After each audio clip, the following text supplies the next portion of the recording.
Rangkaian kegiatan Komisi Pemberantasan Korupsi dalam sepekan terangkum dalam KPK 24 jam.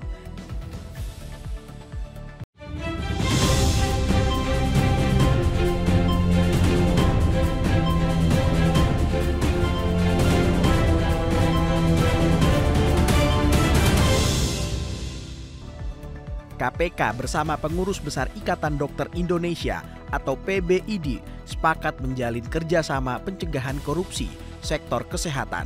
Komitmen ini disampaikan saat audiensi PBID ke Gedung Merah Putih KPK Jakarta. Wakil Ketua KPK Ibnu Basuki Widodo menyampaikan apresiasi atas komitmen PBID yang selama ini telah aktif berkomunikasi dan membantu upaya pemberantasan korupsi bersama KPK. Sementara, Ketua Umum ID Muhammad Adib Humaydi menyampaikan perlunya untuk meningkatkan komunikasi terkait fraud atau penggelapan di sektor layanan kesehatan, terutama BPJS. KPK dan ID sepakat untuk kembali menggelar audiensi sebagai tindak lanjut upaya pencegahan korupsi di sektor kesehatan.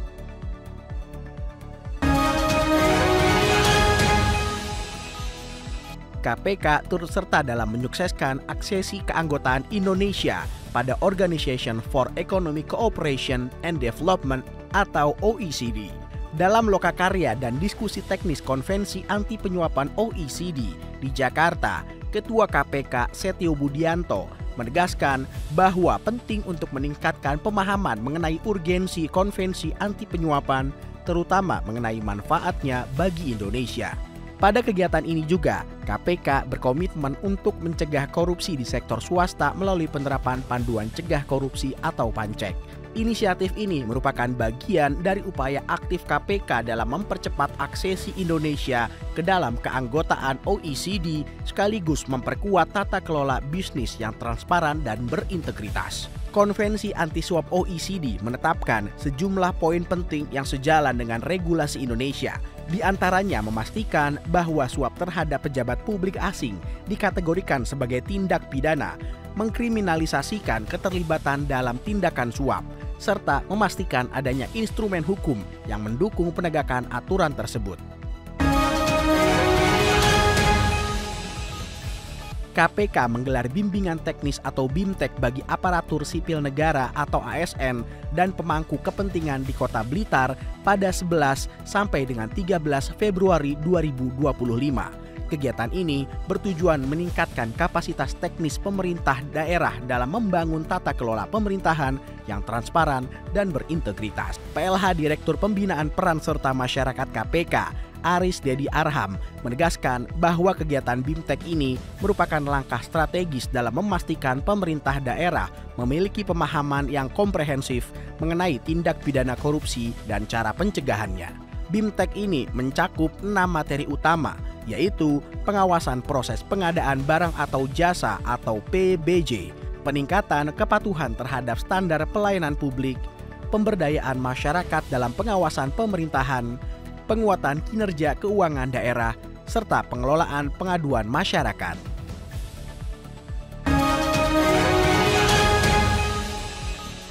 Tim Nasional Pencegahan Korupsi kembali menegaskan komitmennya melalui penandatanganan Surat Keputusan Bersama atau SKB Pencegahan Korupsi tahun 2025 sampai dengan tahun 2026.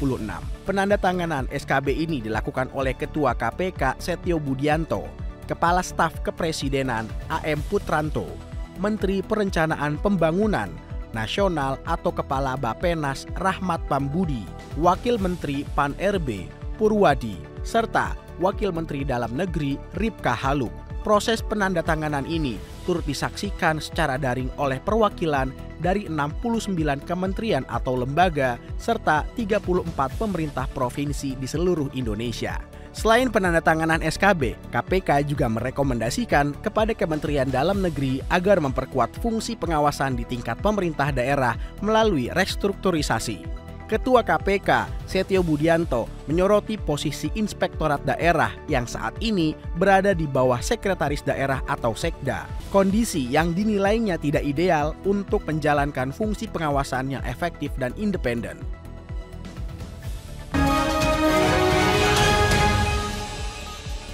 KPK memaparkan langkah rekonstruksi anggaran tahun 2025 kepada Komisi 3 DPR RI dalam rangka efisiensi anggaran pendapatan belanja negara atau APBN di Gedung Nusantara, Jakarta. Wakil Ketua KPK Agus Joko Pramono menegaskan bahwa rekonstruksi anggaran tersebut merupakan bentuk dukungan KPK kepada pemerintah.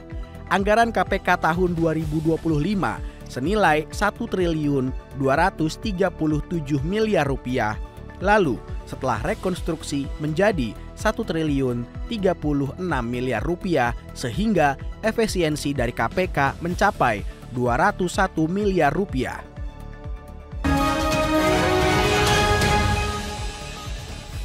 KPK menerima kunjungan kerja dari United Kingdom Serious Fraud Office atau SFO di Gedung Merah Putih KPK. Pertemuan ini bertujuan memperkuat kerjasama antar kedua lembaga dalam upaya pemberantasan korupsi lintas negara. Ketua KPK Setio Budianto menyampaikan apresiasinya atas kesediaan Director of the Serious Fraud Office, Nick Edgrave, menjadi narasumber dalam diskusi teknis mengenai konvensi anti penyuapan di bawah naungan Organization for Economic Cooperation and Development atau OECD. SFO juga akan berkontribusi dalam pemulihan aset melalui penyidikan bersama. Optimalisasi pemulihan aset dapat dilakukan melalui skema Deferred Prosecution Agreement atau DPA yang dalam hal ini perusahaan yang terbukti melakukan penyuapan dapat dikenakan denda dan kompensasi. KPK dan SFO terus berupaya memperkuat kerjasama demi meningkatkan efektivitas pemberantasan korupsi, baik di tingkat nasional maupun internasional.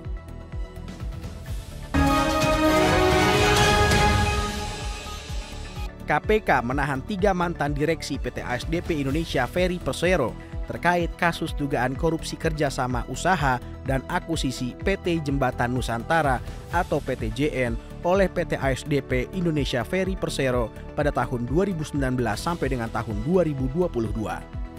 Ketiganya adalah mantan Direktur Utama PT ASDP Indonesia Ferry Persero IP, Direktur Komersial dan Pelayanan PT ASDP Indonesia Ferry Persero tahun 2019 sampai dengan tahun 2024 MYH, serta Direktur Perencanaan dan Pengembangan PT ASDP Indonesia Persero tahun 2020 sampai dengan tahun 2024 HMAC. Penahanan dilakukan di Rumah Tahanan atau Rutan Kelas 1 Jakarta Timur, Cabang Rumah Tahanan KPK.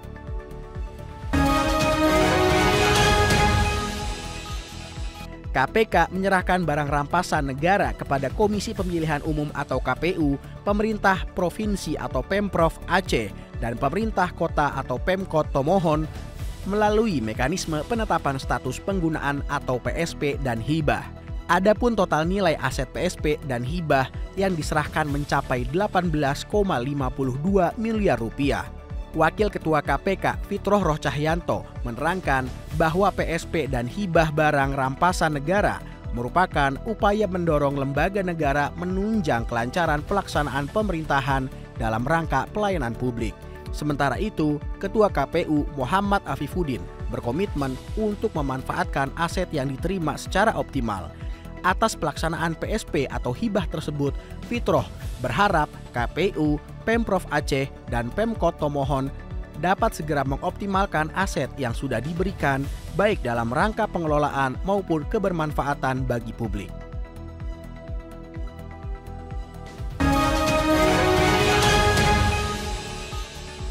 KPK menggandeng 6 kementerian untuk memperkuat integrasi nilai-nilai anti korupsi dalam kurikulum pendidikan mulai dari tingkat anak usia dini hingga perguruan tinggi. Keenam kementerian tersebut adalah Kementerian Koordinator Bidang Pemberdayaan Manusia dan Kebudayaan, Kementerian Agama, Kementerian Pendidikan Dasar dan Menengah, Kementerian Pendidikan Tinggi, Sains dan Teknologi, Kementerian Dalam Negeri, serta Kementerian PPN atau Bappenas. Melalui kerjasama ini, KPK berharap kesadaran akan bahaya korupsi semakin meningkat di kalangan peserta didik, tenaga pendidik, serta seluruh elemen masyarakat. Dengan demikian, sektor pendidikan dapat terbebas dari praktik korupsi dan mampu mencetak generasi yang berintegritas serta berkontribusi positif bagi pembangunan bangsa.